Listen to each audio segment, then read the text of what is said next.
Bonjour, je suis Clara. Et moi, c'est Oriane. And my name is Pepper. Nous sommes deux étudiantes de l'ENSC et nous allons vous présenter notre projet de fin d'études. Qu'en penses-tu, Pepper? Let's go. C'est la première fois que vous utilisez Pepper? Pas de panique, nous sommes là.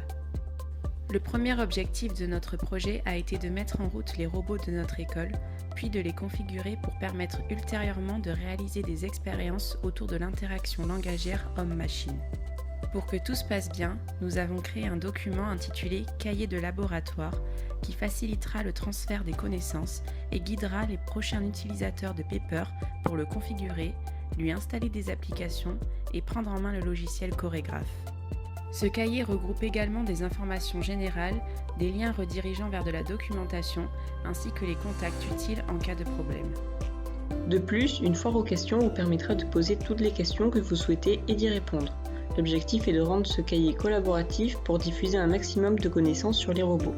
La deuxième partie de notre projet a consisté en la mise en place d'une expérimentation dont le but était d'analyser ce que Pepper comprend quand on lui parle. En effet, le logiciel chorégraphe donne la possibilité de visualiser une conversation entre un utilisateur et un robot Pepper grâce à la boîte Dialogue. Nous avons défini 4 types de tests. Le premier test consistait à dire les mots un par un dans l'ordre. School. I understood at school. Le deuxième test consistait à faire la même chose mais dans un environnement sonore bruyant. I understood food.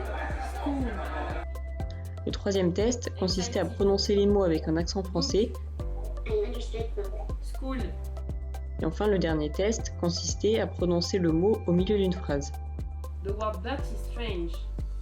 I knew the word. Ceci nous a finalement permis d'obtenir des premiers résultats.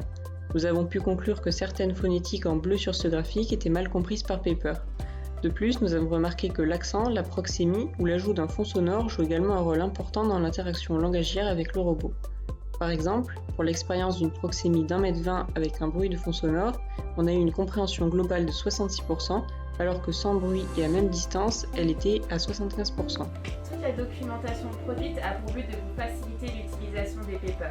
Beaucoup de choses restent encore à découvrir et nous invitons les étudiants de l'ENSC à compléter ce que nous avons produit afin d'élargir toute cette base de connaissances.